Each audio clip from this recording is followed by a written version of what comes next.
Afghanistan pretty much faces universal poverty by middle of next year. That's where we're heading. It's 97, 98%, no matter how you work these projections. And we've used a lot of our data that we had because we had done quite a few socioeconomic assessment studies for COVID across the country before the current situation. Plus, we're using a lot of the data that the World Bank and others have also submitted. Now, the poverty rate currently is at about 72%. But what we don't talk about often is that quite some progress had been made on the development side. Because the question often is, so were there any gains? What happened in the last 20 years? Now, per capita income more than doubled in that period. Life expectancy at birth was extended by about 9 years. Years of schooling went from 6 to 10. And we got women into university. That's just not going to be taken away. Now, when we speak, we use this term compounding crisis. It's not compounding, it's compounded crisis because it's happened, right? So what does that mean? So together with political instability, you've now got a freeze on foreign reserves. You've got a collapsed public finance system. You've got a crush on local banking because of all of this. And you've got COVID, which we don't even now talk about, right, when we're talking Afghanistan. The numbers, as our WHO colleagues have told us, are not as intense as they were some months ago, but it's still very much there with the variants brought on. And we've got a drought. So if you look at this, it's both a humanitarian and development disaster. Now, in the assessments that we did, we speak to 4 scenarios. It's along a escalation line, if you wish, of intensity and isolation. So it really depends now on the modeling was done based on how much the crisis and these other factors are going to rise in intensity, but also the reaction of the world to how much it will isolate Afghanistan or continue to engage with it. So if you look at the worst case scenario and then the better case scenario, if one can call it that, and I was just speaking also with my World Bank colleagues, and they've done a similar kind of scenario mapping because we're working very closely together with them. So let's take a scenario where there is a complete interruption to world trade with Afghanistan. In just 2 months with such a break, then we will see a 4% decrease and a 4% decrease in capital spending. This is to us and a complete disruption in connectivity. That to us means we're heading right to that universal poverty scenario. If some of this is more measured, then you see scenarios that are more at a medium and a more manageable scale. Now, you can't address this with humanitarian relief alone. We need short-term humanitarian relief, absolutely essential, but if it's going to stop people from fleeing, you've got to also save their livelihoods, right? They've got to have a means of income. We're working with, as UNDP, to look at a local development shoring up process for local communities so that basic essential services continue, livelihoods, particularly through small and micro enterprises, continue. And that's, you know, in Afghanistan, like in most places in the world, these are run and managed by women. And to look at whether we can continue to support the farmers with getting their winter crop up, with also drought and flood protection, while also working with seeds and fertilizer to them. We've been working on this package actually for the last 6 months. It actually was our plan B, right, which is to go decentralized.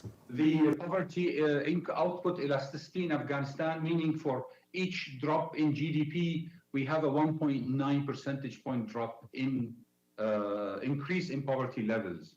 with the expected drastic contraction in the economy by 13%, we can expect almost a universal poverty level of 97%. Now, what should we do?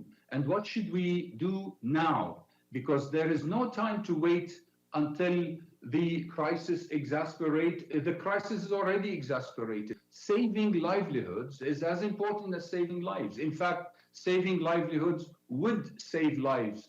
As part of the UN response to the crisis in Afghanistan, we put together a package of local community resilience, supporting livelihoods, supporting jobs for young men and women, reaching households that have people with disability, and reaching households with people above 65 years of age, and making sure that we reach the 65,000 enterprises owned by women in Afghanistan, and making sure that there is 1 million young men and women who find jobs in these difficult times. All of this will reach about 9 million Afghans. This package is mainly focused at the local level. It is mainly focused at the community level. How can we support the communities? How can we make sure we are agile and flexible and working within the UN family here to reach every child from 0 to 4 years old, every person with disability, and every person above 65 years old? That will help us reach 9 million people.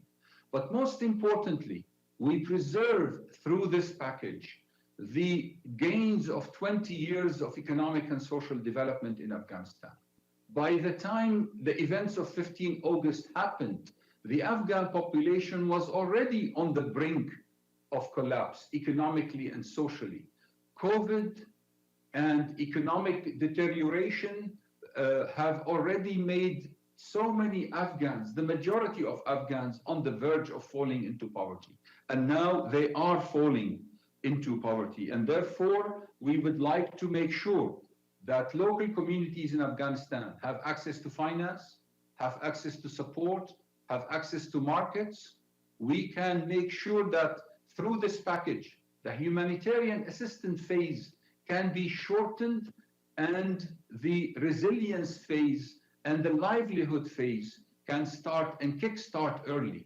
There is no time to wait to end humanitarian to start resilience of communities. We have to start the resilience of Afghan communities today. And that is the essence of the program that UNDP is putting together as part of the overall UN work to save Afghanistan's development gains and make sure that the Afghan people not just survive, but also live in dignity, and they have the ability to choose their futures.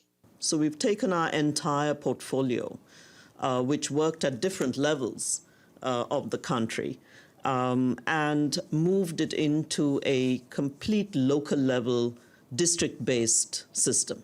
So if I look at the COVID response, that continues unabated. The work we do with WHO and the Global Fund on the TB caseload, the malaria caseload, HIV caseload continues. So we are running on this, and we've not, let me say not yet, had to ask for national level permissions. We have been allowed at the local level as part of the UN humanitarian and development community to get on with our work. And let's hope that that continues, because otherwise the bottom is going to fall off. What does poverty look like to the individual? Afghanistan imports 75% of its electricity right now, and this is going to be squeezed. So to get solar energy going, which is also part of the package, to homes, to clinics, to schools, to make sure that the distribution systems for essential services, and we are looking, prioritizing health, but you've got water, sanitation, education, food. So the whole UN system here, it's you work the whole village, right, to make sure that some of these just hold up. Because right now, what's holding it up are those micro businesses and the small farmers still keeping things going. 70% and more of the Afghan economy is made up of informal activities, and 70% of that informal sector is owned by women. And therefore, we need to focus on women in Afghanistan to prevent poverty, to prevent even famine, because in this juncture, the relationship between SDG 1, poverty, and SDG 2, hunger, is very strong. We are looking at multidimensional poverty. And that means people will not only be poor, but they will be multidimensionally poor and they will be hungry. So the intervention is as humanitarian as one can think of in these special and difficult circumstances. You know, we would love to wake up every morning thinking it's going to be the best case scenario. I have never woken up any morning thinking it's going to be the worst case. So we're looking at hitting it somewhere in that middle scenario. Because remember, it's both a case of intensity of conflict and isolation. We already see that there are countries reaching out, providing humanitarian relief. The borders are open, the land borders.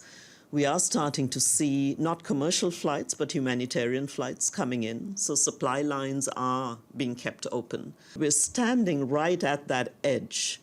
If we can get COVID under control, which means the COVAX facility has to move in fast. And UNICEF's doing an amazing job with WHO to bring in the supplies.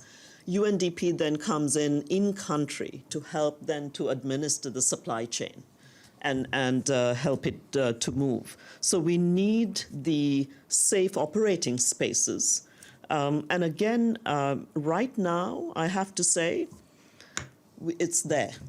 On the international assets, that, as you know, in fact, I think it's tonight that the G7 foreign ministers, the finance ministers meet.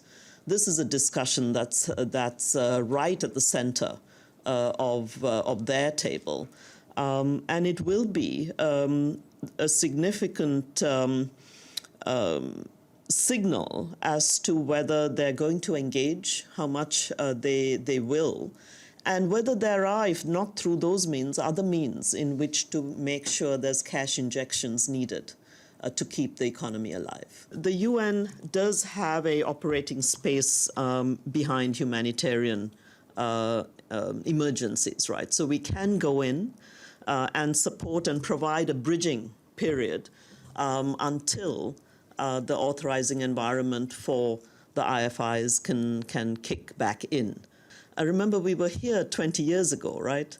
Working both through NGOs, through the UN, to keep things moving until the formal structures can come back again. So let me say on the human development gains, right? I mean, these have been slow but steadily rising up. And those investments came because of the investments in things like health and education. If you're doubling per capita income across the board, that's a huge gain. There's a part of Afghanistan's economy that has been fueled by the opium industry, by illegal trade, by drug trafficking and arms trafficking. That's not the area that UNDP has been working with. That is with ODC, with the DPPA, and with a number of bilateral partners. But this package we're talking about is very much a local economy package. And the micro enterprises are basically running your food, your essential services. So we're talking about holding the bottom up here to grow and put back those assets that have allowed households to survive for 20 years. So yes, there is the dark side of the economy, but that is not what this package addresses. First of all, we have the CBART project, which is a project to replace poppy production by alternative agricultural and rural value chain, and it's a successful project. We have exports before 15 August. CBART products were sold in the Dubai food exhibition. So that is creating livelihoods for farmers, and we are relying on that, on those mechanisms to expand our local community development. We knew that the official GDP figures of $20 billion are much less than the actual size of economic activity in Afghanistan. We understand in the current situation that classical top-down economic packages will not work, and therefore, hence our focus on the bottom-up community resilience, which will sustain the economy until the moment when such economic packages could be introduced. You know, one of it is a deeply distressing fact if they've removed a ministry that was actually doing an amazing job and functioning very well to support all of the efforts of women and girls in Afghanistan. On the overall engagement, this is where all of our senior leadership, and you will see more senior leaders from the UN also heading in to keep engaging with the Taliban administration to make sure that what enables and keeps us staying and delivering in the country, including for all those women and girls, because otherwise we leave them behind. Then we've got to make sure that both, not just their immediate need for survival, but just the dignity of being able to live in a way they have now been used to. This is why I say 20 years of investment is not going to be taken away by the current situation. So I hope we can stay in and continue to work to open up those spaces. This is not humanitarian relief. This goes to fundamental development. And keeping those jobs and opportunities for women and girls alive, I think, is going to be absolutely critical. So we will continue negotiating hard for those spaces and to keep that moving across all of the regions in Afghanistan. But yes, if you ask me, I've loved to see more women, even in an interim cabinet. The answer is absolutely yes. There's no women there at all. Whereas we had, in 20 years, if you look at it, 1/5 of parliamentarians were women. 1/4 of the civil service that we worked with were women. That's powerful. We will work to get back there. I can testify that the Afghan women are very entrepreneurial, very resilient. They are the backbone of the Afghan economy, and I'm saying this statement not lightly. They are the backbone of the Afghan economy. So in any talks with the Taliban, we will be able to say, it is not because we want to fight for women's rights. We do, and we will. But it's also in the interest of the nation to support these women. There is a new social contract emerging in Afghanistan. And as it emerges, we need to make sure that women and young people are empowered enough economically so that they can take their role in that new social contract. And hopefully with less fighting, young men will also go to productive sectors because women also had to play that role because most men were either involved in illicit informal economies or in the security sector on all sides of the conflict. Let's hope that we see some normalization of economic activity and the labor market in Afghanistan. We've created, I think, a world with these separations of what we call humanitarian and development. And a woman sitting in a local community in Afghanistan is not thinking now, is this humanitarian, is this development? They're thinking this is life. How do I save my family? How do I keep my kids in school? How do I find that next meal for the family? And that's the way we've got to look at it. And I really hope that although there are these kind of structural separations, this is a country team in Afghanistan that's really doing everything we can to work together. And so whatever the spaces we open up, whatever the agreements we reach, our networks with local NGOs and others, we're sharing those so that we can get to all parts of the country. Right now, from a security and access point of view, we pretty much are okay across almost all of the country. And so it's really Kabul that has to open up, but the majority of the rest of the country will have us out there. So for me, the development work is as fundamental and immediate and urgent as everything else.